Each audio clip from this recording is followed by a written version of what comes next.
estatística da conjuntura, do carregamento estatístico, etc., que se estuda em macroeconomia, você vai ter um 2018 que vai entregar alguma coisa de crescimento para o país, por ocupação de ociosidade, por uma série de fatores. Então, do ponto de vista político, você vai ter um 2018 muito provavelmente melhor do que um 2017. E aí é justamente o ano que você vai ter eleições. E o que eu sinto é assim, alguns temas estão meio que considerados. Por exemplo, responsabilidade fiscal. Não vejo mais espaço para irresponsabilidade fiscal como tinha antes. É um tema que... Inflação. Também são outro tema que...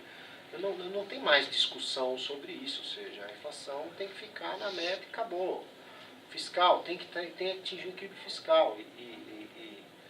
Então, agora, a interlocução, não sei te dizer, viu, te responder. É uma incógnita para mim como é que vai ser, como é que... Por um lado, a gente conversa mais, mas por outro... Você teve aí algumas questões que claramente a indústria perdeu, as exonerações, os financiamentos, a indústria perdeu muito esse ano também. Também pagou uma parte do pato. Nós estamos pagando esse pato também, não escapou não. E hoje eu divulguei pesquisa de emprego na indústria, que foi até que uma dificuldade que nós economistas temos. Como é que eu explico que deu 3.500 empregos positivos, mas que a variação sem o efeito sazonal é negativa? Vocês vão sentir isso na pele um dia e não explicar para os jornalistas como é que pode isso. Mas você pega, por exemplo, a indústria perdeu 500, a indústria paulista, quase 600 mil empregos nos últimos 3 anos. Produção física, não valor, produção física caiu 20 pontos percentuais. Produzia 100 em 2014, produz 80 hoje. Então a indústria também perdeu muito com isso. Né? Tem cadeias inteiras articuladas, fora a construção, que eu nem vou. Então é um momento delicado, como o Tomás disse. Você está num momento de economia complicadíssima, com uma urgência extrema de resolver os problemas todos. E aí você acaba atropelando discussões que são a nossa aposentadoria, discussões que são a reforma das leis trabalhistas, que se por um lado abriu uma janela de oportunidade por causa da crise, mas também, por outro lado, a que preço, né? Então tem que se ponderar tudo isso. Acho que faltou alguma coisa.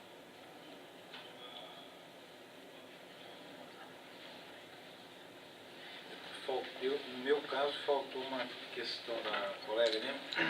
Em relação se a terceirização se torna muito ampla, você afeta a base de arrecadação do regime geral, por exemplo, né? Da INSS, na Previdência. E a gente sabe que isso, a aprovação do projeto de lei, do jeito como foi, pegou inclusive pessoas do Ministério da Fazenda, na área de Previdência, que, ao se depararem com o projeto, com o que aquilo poderia abrir, em termos de generalização da terceirização, de pessoas, de pejotização, né, de fato, impactos ainda maiores sobre a arrecadação de INSS. Então, isso, eu acho que, de alguma forma, a gente vai mexer ainda com essa questão da terceirização, porque, como eu falei, abre essa brecha para uma generalização de PJs. Né? E o PJ pode ou não contribuir para o INSS. Né? Então, isso afeta a base, né, que era o que você tinha colocado lá. Eu acho que essa última pergunta, não sei se a gente vai ter mais outra rodada, mas permite fazer um quadro mais amplo. Né? Por exemplo, políticas públicas no contexto do teto de gastos. O teto de gastos, do jeito como foi aprovado no Brasil, ele não tem a ver com responsabilidade fiscal, ele não tem a ver com controle da dívida. É uma medida dessas assim que é uma régua que você passa em geral assim, e não considera nenhum tipo de especificidade. E, pelo contrário, né, do jeito como foi aprovado, há uma exigência de uma reforma da Previdência draconiana como essa. Com um detalhe, né, um detalhezinho. que vocês podem conversar e convidar aqui o professor Fábio Canczuk, né, que hoje está, ele é inacreditavelmente, ele é secretário de Política Econômica. Né? Eu estava aqui na FE quando ele voltou do doutorado dele, sei lá onde, né?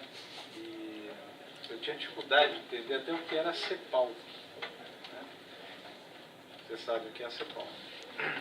Então, entender a economia brasileira, entender subdesenvolvimento e dependência.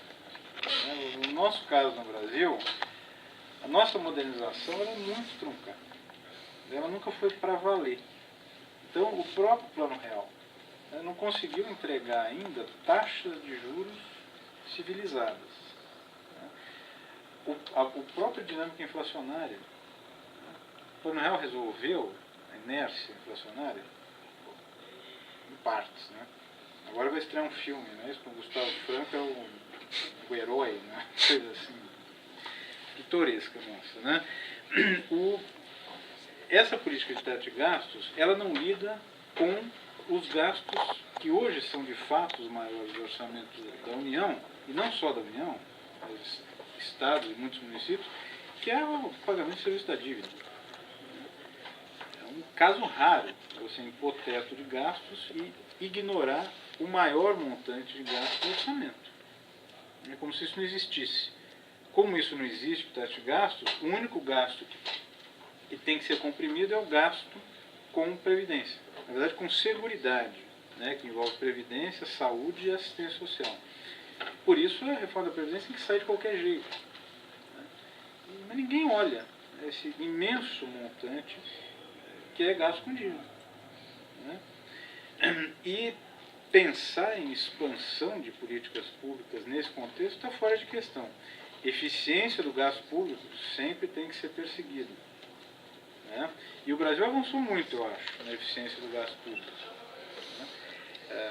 Não estamos nem falando da questão de corrupção e nada, mas o dinheiro gasto com a rubrica de saúde, com a rubrica de educação, Bolsa Família. Né? Bolsa Família é eficientíssimo quando isso gasto público.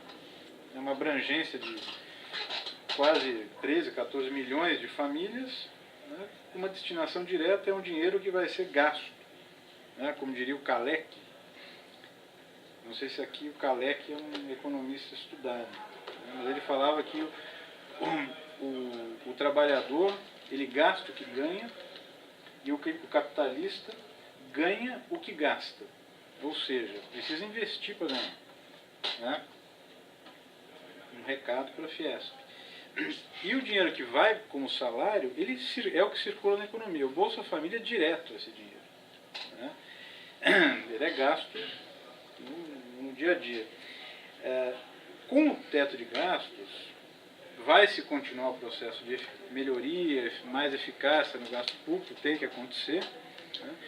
Mas como nós temos uma imensa dívida social, né, e uma necessidade ainda de ampliação de gasto social, o teto vai impedir isso. Né? Ele não vai durar 20 anos. Não vai durar. Talvez não chegue nem aos 10 anos, porque a situação, né, de precariedade social que isso vai aprofundar não vai permitir.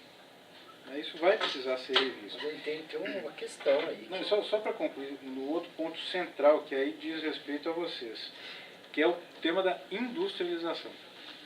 Né? Nós estamos permitindo no Brasil, não por desde 1990, com a abertura comercial, uma perda, né, da centralidade da indústria, na dinâmica econômica brasileira, que é irresponsável.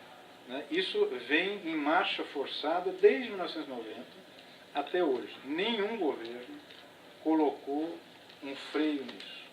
Né? E isso afeta, deveria afetar, né? A Fiesp afeta muito os trabalhadores da indústria. Né? O mais organizado que a gente teve nesse período todo foi o Plano Brasil Maior. Bem ou mal, se criaram ali mesas setoriais de negociação, de pensar aspectos microeconômicos de políticas industriais. Né? Mas mesmo isso não segurou a queda. Né? Porque, de fato, a indústria sofre com o quê? Taxa de câmbio.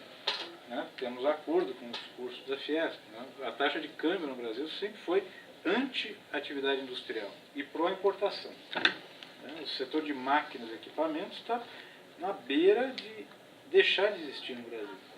A indústria química perdeu várias linhas de produção que não compensava mais trazer aqui para o Brasil. Então, taxa de câmbio, durante longos períodos, muito anti-indústria, né, e falta, de fato, de uma política industrial coordenada. Nós tivemos, além do Brasil Maior, alguns exageros no BNDES, né, com estratégias equivocadas. Industrialização não significa apostar em um setor, muito menos em um grupo econômico. E o BNDES não apostava em setor, apostava nas empresas campeãs. Que hoje a gente sabe qual é o critério. Sim, não só falando em questão de corrupção, mas em questão de JBS, frigorífico. É um setor industrial que alavanca a economia como um todo? Não. Celulose para exportação alavanca? Não alavanca. Petroquímica é diferente, petroquímica é indústria de base. Mas por coincidência, ontem à tarde eu tive uma reunião com a Maria Silvia, presidente do BNDES, e ali já está claro. É uma nova orientação do banco. Inclusive, o seu colega Roriz, diretor de competitividade da Fiesp, tem brigado muito com o banco, que o BNDES agora vai mudar a taxa que é referencial para os empréstimos deles. A TJLP, taxa de longo prazo, que era bem diferenciada do crédito em geral e do comércio, dos bancos, ela vai se aproximar do que é a taxa referenciada para a pessoa jurídica. O BNDES está a fim de investir hoje não mais nem em projetos completos, ele quer entrar em alguns pedaços de projetos que as empresas apresentam e tem até certa razão para fortalecer inovação, enfim. Mas o BNDES é outro, radicalmente outro em relação ao que era o Luciano Coutinho, que não fez uma péssima gestão. Mas o problema todo é o seguinte: nós precisamos retomar a industrialização brasileira, porque nós somos 200 milhões de habitantes. E aí é o único ponto de acordo que eu tenho com o Delfim Neto. Sem indústria, nós não vamos gerar emprego nos serviços, no comércio, que deem conta de absorver vocês. E vocês estão saindo da faculdade. Que dizer de quem nem passa pela faculdade? Então, sem esse motor forte, e aí fica uma sugestão de leitura, porque aqui o Guilherme já deixou claro que a Fiesp meio que se arrependeu daqueles patos na Avenida Paulista. Não disse isso não. Eu acho que eles esperavam uma outra coisa. A interlocução da Fiesp nunca foi tão boa quanto foi no governo Dilma. A gente acompanhava isso. Hoje em dia, com aquele pastor no Ministério do Desenvolvimento, é bem mais complicado. E é quase incompreensível esse movimento que a burguesia industrial fez aqui, de apoiar o impeachment. Tem um colega nosso aqui, o André Singer, que fez um texto muito interessante, que vocês deviam estudar bastante, chama Cutucando Onça com Vara Curta. Cutucando Onças com Varas Curtas. Ele mostra todas as políticas pró-indústria e pró-capital produtivo que foram feitas pelo governo Dilma. Inclusive a redução forte da taxa de juros, inclusive a redução da tarifa de energia elétrica, que era uma bandeira antiga da Fiesp. E de repente, a partir de 2013, tudo vira um humor da Fiesp também. E a Fiesp passa a defender o impeachment da Dilma e logra êxito. Mas então é tentar entender, não só na economia, mas também na política, esse movimento. Teve imensos equívocos do governo Dilma, muitos deles pressionados pela própria indústria, que queria redução de custos. Mas o fato é que foi o último sopro mais organizado de alguma política industrial. A turma que está hoje no governo, ela é ela não chega à radicalidade do Gustavo Franco, que ecoava um Roberto Campos meio vulgar, de que a melhor política industrial é não ter política industrial. Você tinha que simplesmente abrir para a competição externa e isso já era política industrial, né?